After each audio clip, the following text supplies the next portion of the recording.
আজ আমরা বানাবো ডিম পালং কারি। চলুন তাহলে রেসিপিটা শুরু করি। এটা রুটি বা পরোটার সাথে খেতেও বেশ লাগে, সাথে আপনারা চাইলে ভাত দিয়েও খেতে পারেন। চলুন তাহলে রেসিপিটা শুরু করি। আর রেসিপিটা কেমন হলো আমাকে কমেন্টে জানাতে কিন্তু একদম ভুলবেন না। প্রথমে কড়াইটা বসিয়ে পরিমাণ মতো জল দিয়ে দেব। দিয়ে পালং শাকগুলো ভালো করে কেটে ধুয়ে রেখেছিলাম, ওগুলোকে একটু সেদ্ধ করে নেব, হালকা সেদ্ধ করে নেব। কোনো কিছুই নুন বা হলুদ দেব না, ভালো করে সেদ্ধ করে এটাকে নামিয়ে নেব। আর এরপর এটা একটু ঠান্ডা হওয়ার পর এটাকে মিক্সিতে ব্লেন্ড করে একদম পেস্ট বানিয়ে নেব। এরপর আবার কড়াইতে পরিমাণ মতো জল দিয়ে আপনারা যতগুলো ডিমের করবেন ততগুলো ডিমগুলোকে খুব ভালো করে সেদ্ধ করে নেবেন। আমি এখানে 4-5টার মতো ডিম দিয়েছি, দিয়ে ডিমগুলোকে খুব ভালো করে সেদ্ধ করে নেব। এরপর আবার কড়াই বসিয়ে পরিমাণ মতো সরষের তেল দিয়ে ডিমগুলোতে হলুদ, নুন আর গোলমরিচ গুঁড়ো ভালো করে মাখিয়ে ডিমগুলোকে খুব ভালো করে ফ্রাই করে নেব। এর মাঝে আপনারা চ্যানেলটা সাবস্ক্রাইব করে নেবেন আর পাশে থাকা বেল আইকনটা প্রেস করতে কিন্তু একদম ভুলবেন না। আর রেসিপিটা কেমন হলো আমাকে কমেন্টে জানাতে ভুলবেন না। এই রেসিপিগুলো শর্ট ভিডিওগুলো আমি চ্যানেলে দেই, আপনারা চাইলে কম সময়ের মধ্যে ওই ভিডিওগুলো দেখতে পারেন। দেখুন আমি ডিমগুলোকে লাল লাল করে ভেজে নিচ্ছি, যেহেতু গোলমরিচ আর নুন হলুদ মাখানো আছে তাই ডিমগুলোর টেস্টটাই একটু অন্যরকম হয়। এরপর আবার কড়াইতে বসিয়ে পরিমাণ মতো সরষের তেল দিয়ে দিলাম। তেলটা গরম হওয়ার পর এখানে এলাচ আর দারুচিনি আর শুকনো লঙ্কাটা দিয়ে দিলাম। ওটা ভালো করে ভাজা ভাজা হয়ে যাওয়ার পর গোটা জিরেটা দিয়ে দেব। গোটা জিরেটাকে খুব ভালো করে ভেজে নেব। এই সময় ফ্লেমটা কিন্তু লো টু মিডিয়ামে থাকবে, হাই ফ্লেমে রাখবেন না। এরপর একটা বড় সাইজের পেঁয়াজকে আমি কুচি করে রেখেছিলাম, ওটা দিয়ে দেব। পেঁয়াজটাকে লাল লাল করে ভেজে নেব। পেঁয়াজগুলোকে খুব ভালো করে লাল লাল করে ভেজে নেব।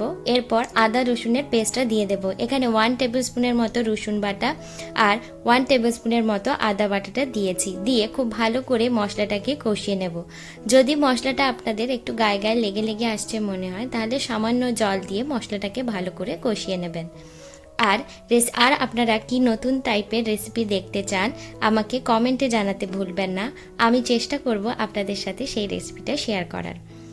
এরপর আমি এখানে একটা বড় সাইজের টমেটো কুচি করে রেখেছিলাম, ওটা দিয়ে দিলাম। ওটা দিয়ে পরিমাণ মতো নুন দিয়ে দিলাম। এরপর আমরা আর নুন দেব না, তাই নুনটা একেবারেই দিয়ে দিলাম। দিয়ে খুব ভালো করে মশলাটাকে কষিয়ে নেব। একটু যখন ভাজা ভাজা হয়ে আসবে তখন পরিমাণ মতো হলুদটা দিয়ে দেব এবং আগে থেকে যে কাঁচা লঙ্কাটা কেটে রেখেছিলাম, কুচি করে রেখেছিলাম, কাঁচা লঙ্কাটাও দিয়ে দেব। ঝালটা আপনারা আপনাদের পরিমাণ মতো দেবেন। আমি এখানে 2টো কাঁচা লঙ্কা পেস্ট কুচি করে রেখেছিলাম, ওটা দিয়ে দিলাম। সামান্য জল দিয়ে মশলাটাকে খুব ভালো করে কষিয়ে নিলাম। আর 1/2 টেবিল স্পুনের মতো আমি এখানে চিনি দিয়েছি। দিয়ে আরও সামান্য জল দিয়ে মশলাটাকে খুব ভালো করে কষিয়ে নেব। যখন মশলাটা থেকে তেল ছেড়ে আসবে তখন আগে থেকে ভেজে রাখা ডিম আর পালং শাকের পেস্টটা দিয়ে দেব। প্রথমে আমরা পালং শাকের যে মিক্সিতে পেস্ট করে রেখেছিলাম ওটা দিয়ে দেব। দিয়ে এখানে কিছুটা জল দিয়ে দেব, যাতে এটা খুব ভালো করে মশলাটার সাথে এই গ্রেভিটা মিশে যায়। দেখুন আমি এখানে প্রায় একটা বড় কাপের মতো জল দিয়েছি। দিয়ে ঢাকনা দিয়ে 4 থেকে 5 মিনিটের জন্য হাই ফ্লেমে এটাকে ফুটিয়ে নেব।